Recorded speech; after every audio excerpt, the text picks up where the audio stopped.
continuando, a gente vai ter mais duas últimas palestras. A gente tem uma de Analytics Engineers agora e mais uma de Data Science. A parte de Analytics Engineers, a gente vai trazer um pouco de como controlar a performance do Spark dentro do Nubank.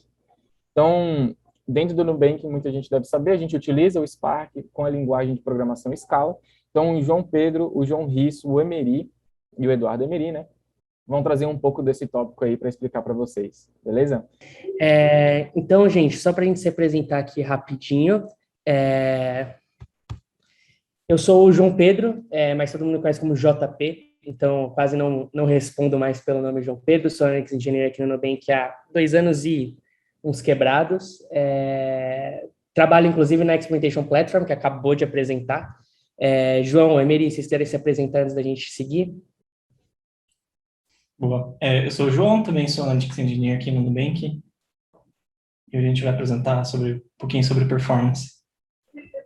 Acho que ficou ótimo a ordem das apresentações, né? Porque o JP é quem tem que cuidar aí de toda a questão da escala que a Experimentation Platform tem que ganhar, né? E a gente vai falar justamente desse assunto aí de a otimização dos datasets, né? Como a gente usa o Spark por aqui, então a gente vai falar um pouquinho sobre isso também. Eu sou Eduardo Emery, o pessoal me chama de Edu, de Emery, e estou no Nubank já há quase 3 aninhos, então sempre como Analytics Engineer, já passei por alguns times aí, estou mais na parte de infraestrutura de dados hoje, mas já fui de time mais do setor de Finance, e é isso aí. JP, se você quiser mandar bala. Show! Bom, vamos lá. Para a gente começar a falar um pouquinho de performance no Nubank, eu trouxe um slide que, inclusive, já apareceu no meetup de Analytics Engineering do Nubank, que está lá no YouTube, que para falar um pouco do nosso problema, né? A gente vem falando aqui que o nosso ETL é bem self-service, todo mundo pode colocar dados, e a gente realmente tem todo mundo, né? Hoje esse número já até passou do número que eu trouxe aqui no print, a gente tem literalmente milhares de contribuidores no nosso ETL, muitos dados, e a gente valoriza muito a democracia dos dados, e isso é muito bom, isso dá muita velocidade para a gente, faz com que a gente consiga entregar bastante coisa aí bem rápido, só que isso gera um problema que é controlar tudo isso, né? Isso acontece tanto em termos de governança, como também acontece em termos de performance. E aí a gente usa uma tecnologia que é o Spark. E o Spark, ele não é exatamente fácil. Eu não sei quantos de vocês já trabalharam com ele, mas a API do Spark, ela tem um objetivo muito claro que é oferecer uma interface muito parecida com qualquer SQL e SQL que você já tem usado. Então, ela para quem aí usou qualquer linguagem SQL, é muito simples de aprender, só que o sistema de execução, ele não é muito tradicional. O foco ali do Spark é paralelização, a gente vai falar mais sobre isso, mas esse modelo distribuído cria algumas situações bem complicadas de lidar. Então, a otimização de performance em Spark, desculpa, pode ser surpreendentemente complexa. Exatamente por causa desse modelo distribuído. Algumas coisas não saem exatamente como a gente planeja e nem sempre é muito difícil, muito fácil de debugar. Essa foto aqui, por exemplo, é um plano ali de Spark com várias setas e várias coisas acontecendo ao mesmo tempo. E a gente tem no próprio Spark formas de capturar ali dados de performance, né? Então a gente conseguiria, por exemplo, através da Spark UI, que é essa fotinha aí, ela é feia, mas ela é honesta, né? Ela traz bastante informação aí sobre a execução do Spark, e a gente poderia, assim, olhar ali um a um, ver a execução, ver se ela está indo bem, se ela está indo mal, mas é fácil entender que na nossa situação, onde a gente tem milhares de pessoas adicionando datasets e milhares de datasets já rodando todos os dias, isso seria impossível de fazer ali numa escala que desse resultado, né? Então, a gente precisa de dado, a gente precisa ali de informações para a gente conseguir trabalhar nessas otimizações. E uma das maneiras como a gente faz isso é ingerindo esses dados, né? Então, como que funciona aí o fluxo? A gente tem um dataset lá no nosso ETL, o dataset para a gente é sempre uma tabela, cada dataset ele é um Spark Job, né? Então, é algo que algum usuário escreveu, uma query que um usuário escreveu, para que ela rode todos os dias no nosso sistema de batch, né, no nosso ETL. Então, esse dataset ele vai para lá, ele vai gerar um Spark Job todos os dias, e quando esse job começa a executar, a gente cria uma instância de um NuListener. E esse NuListener, ele nada mais é do que uma abstração criada sobre algo que existe no próprio Spark, que é o Spark Listener.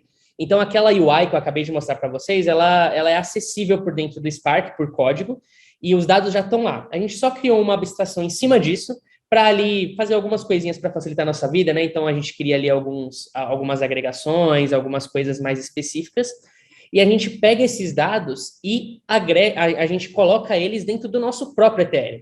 Então, a gente teve também uma talk sobre isso, está lá no YouTube, sobre como funciona a nossa data infra, né, num dos Analytics Engineering Meetup. Então, vocês podem assistir lá, foi inclusive o Emery que trouxe esse assunto. E a gente consegue ingerir esses dados. Então, a gente ingere ele da mesma maneira que a gente ingere vários outros dados aqui no Nubank. E quando a gente envia esses dados para o ETL, eles acabam sendo analisados como qualquer outro dataset.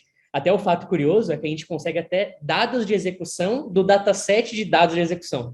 Então, a gente consegue gerar esses metadados aí com todos os dados de performance que a gente precisa analisar e eles são passíveis de análise por todas as ferramentas que a gente já tem no Nubank para qualquer outro tipo de dado. Isso faz a gente ganhar bastante escala nessas análises. Mas o que importa, né? E aqui, se você não conhece Spark, não entende muito bem, fica tranquilo, a gente já vai entrar nesse assunto e falar um pouco mais no detalhe sobre isso, mas a gente queria trazer aqui algumas métricas que a gente tem olhado com mais profundidade no Nubank e que tem dado bastante resultado. São as métricas que realmente importam para a gente e que fazem a gente olhar para o que realmente precisa ser olhado, né, em termos de performance. Uma delas é o que a gente chama de Linear Execution Time. Essa não é uma nomenclatura do próprio Spark, tá? Isso é um nome que a gente deu, mas basicamente é o tempo total por task do job. Se a gente fosse colocar de um jeito simples, seria basicamente se a gente estivesse rodando o Spark com uma máquina só, uma thread só, quanto tempo isso demoraria?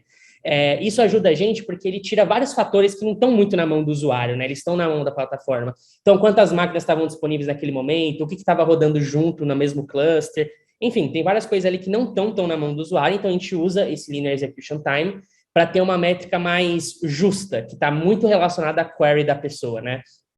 Além disso, a gente tem Shuffle, isso já é uma métrica do Spark, e geralmente é um grande vilão, é aí que a gente vai perder muita performance, é aí que a gente vai perder muita eficiência, então a gente fica bem de olho no Shuffle.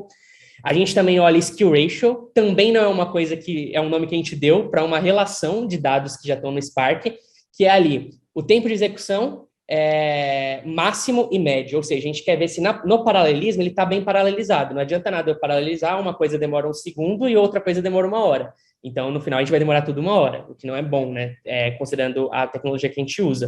Então, a gente faz isso tanto para execution time quanto para shuffle. A gente quer que as coisas estejam mais balanceadas.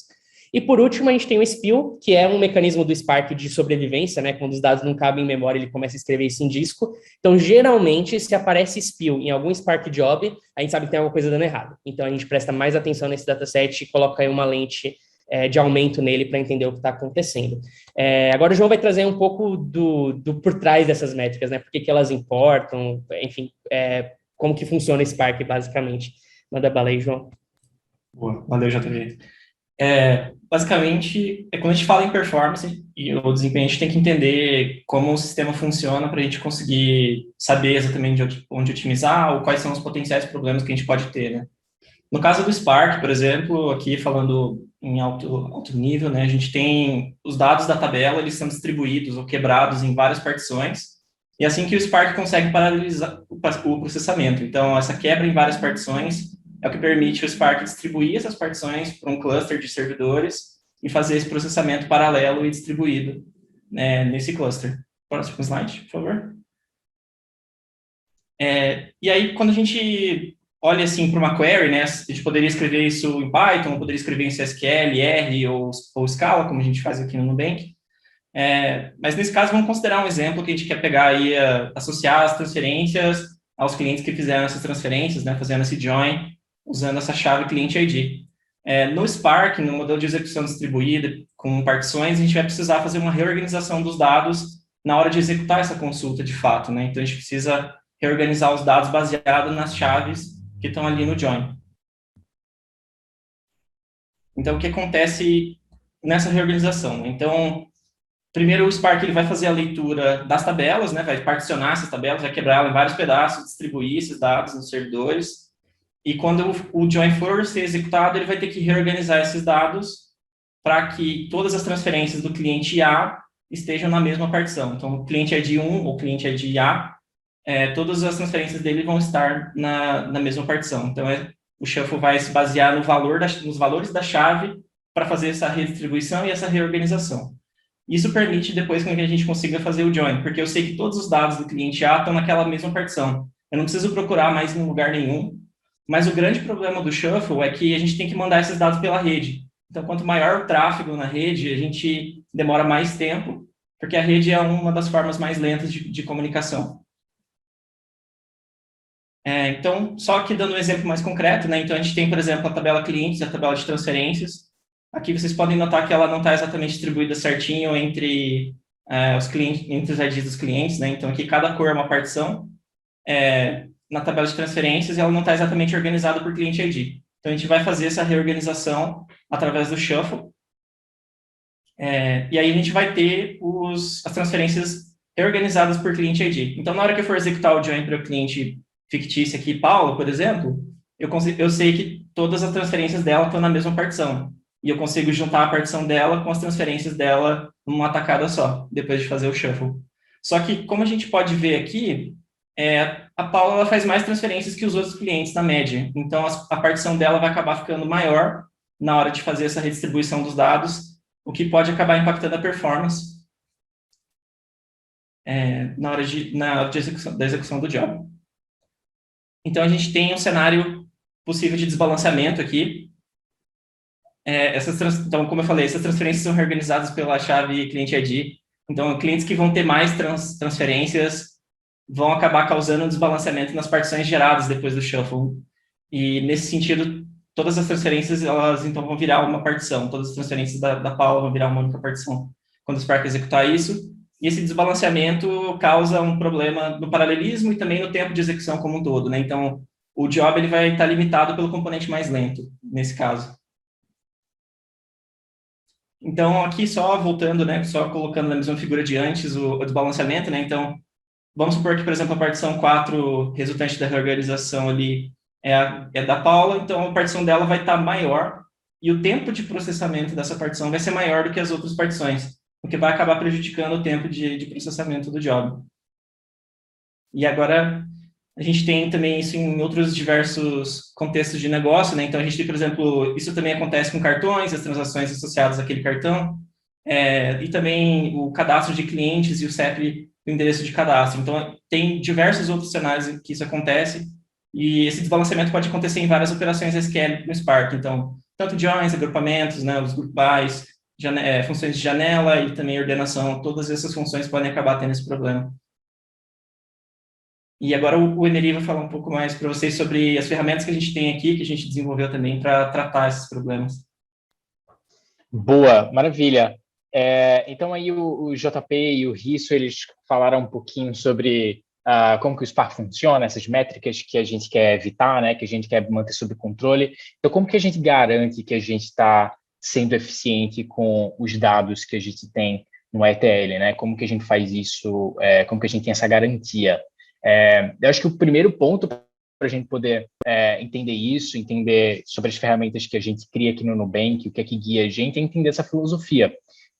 A gente quer que o caminho da boa prática ele seja o mais fácil de seguir.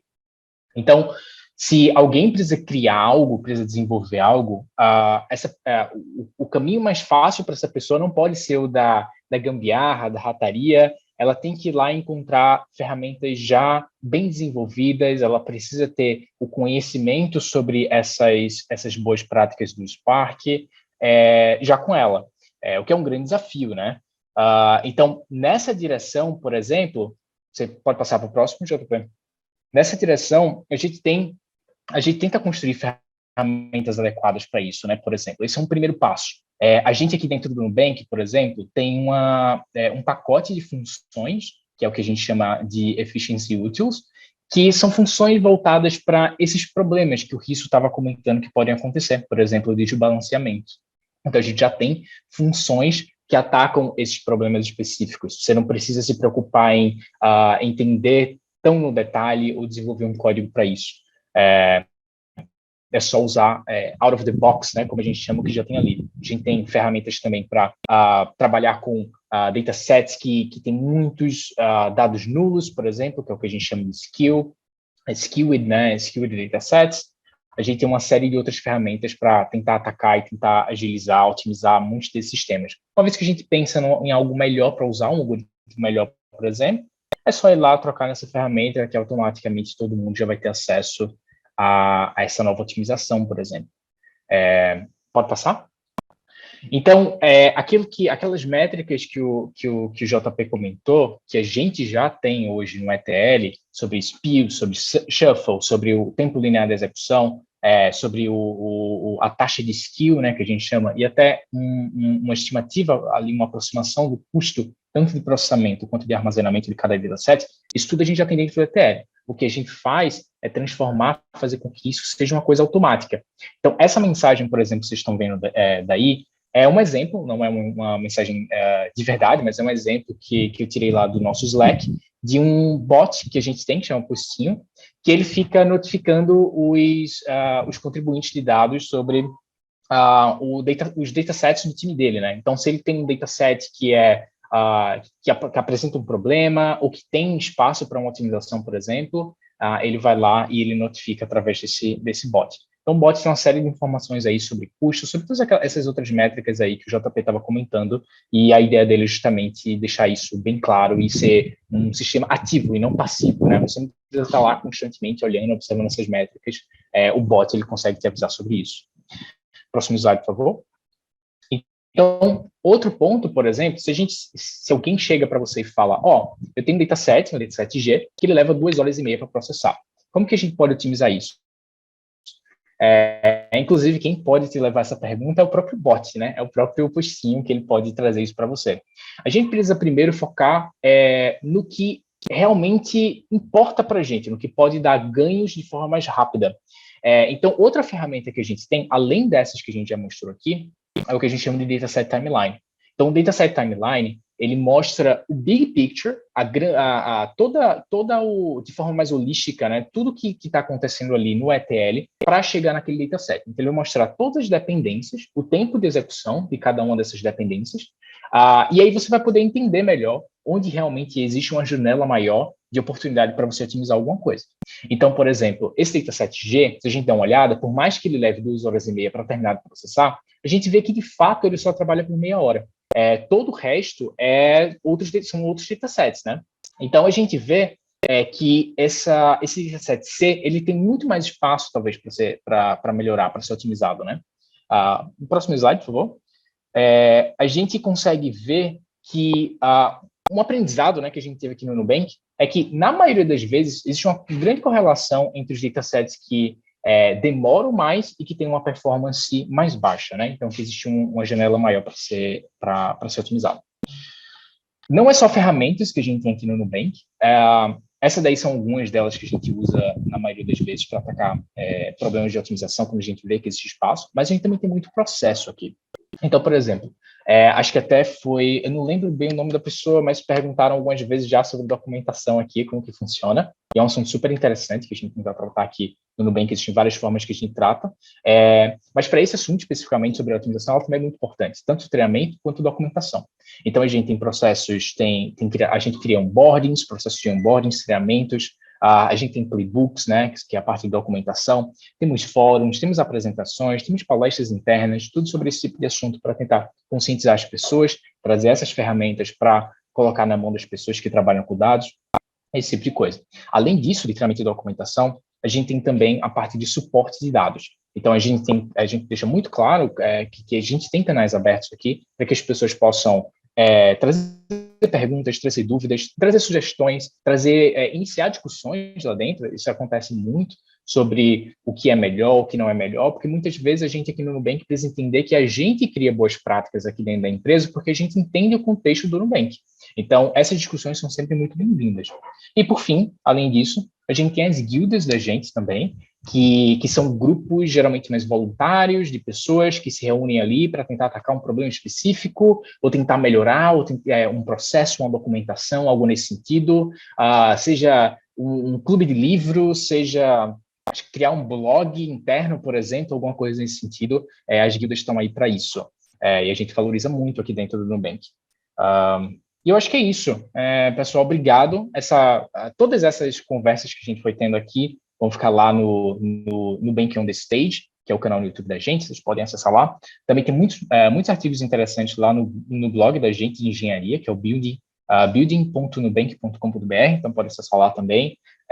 Lá no Building Nubank também você encontra vagas para se candidatar, entender um pouquinho mais sobre Analytics Engineer, sobre Data Science, sobre Software Engineer, então fiquem à vontade aí lá. Show, valeu demais por ter feito até o marketing, Emery. Então, galera, se inscreve no canal do YouTube, compartilha com todo mundo, curte nossos vídeos lá depois que a gente postar.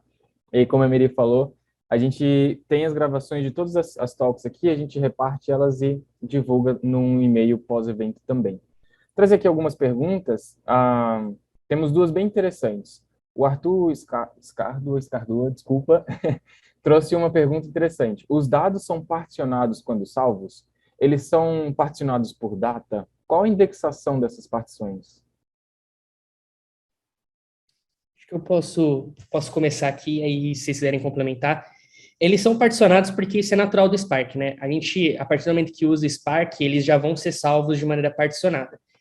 Hoje, a gente usa o particionamento padrão do Spark para a maior parte dos dados, que, na realidade, vai depender muito de como fica a sua query. Então, dependendo de como você escreveu a sua query, ele vai sair de um jeito diferente do outro lado.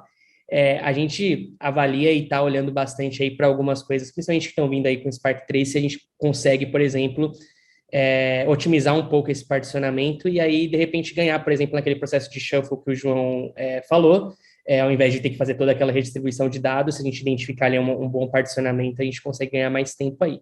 Mas, basicamente, é isso. Acho que o bottom line aqui, se você nunca trabalhou com Spark, o particionamento dele é bem diferente aliás, a indexação dele é bem diferente de, por exemplo, um Postgres ou de outros bancos mais tradicionais aí. Obrigado, JP. E a gente quer comentar alguma coisa, isso? Eu só ia comentar que a nossa plataforma também, ela vai adaptando o número de partições à medida que o tamanho do dataset vai crescendo. Então, a gente tem algumas automações já dentro da plataforma também, que vão escalando o número de partições de acordo com o tamanho do dataset. E eu acho que essa é justamente a segunda pergunta, né, que o Jorge Salvino trouxe. Como é definido o número de partições da tabela? Eu acho que, só para complementar o que o Risso falou, que é exatamente isso, a gente já tem alguns sistemas automáticos, a gente também tem alguns controles do nosso lado de usuário em cima dessa decisão de partição que é feita automaticamente para a gente. Então, a gente consegue fazer um override ali no sistema, a gente consegue sobrepor e dizer, não, quero esse tipo de configuração, quero esse outro tipo de configuração. Quando eu apresentei aquele Efficiency Utils, por exemplo, existem alguns parâmetros que são opcionais, quando você entrar no código da função exatamente, que são opcionais que você consegue ter um controle bem legal ali. E até na hora de você criar o dataset, você também tem um controle nesse sentido. Fechou, galera. Muito obrigado aí. A gente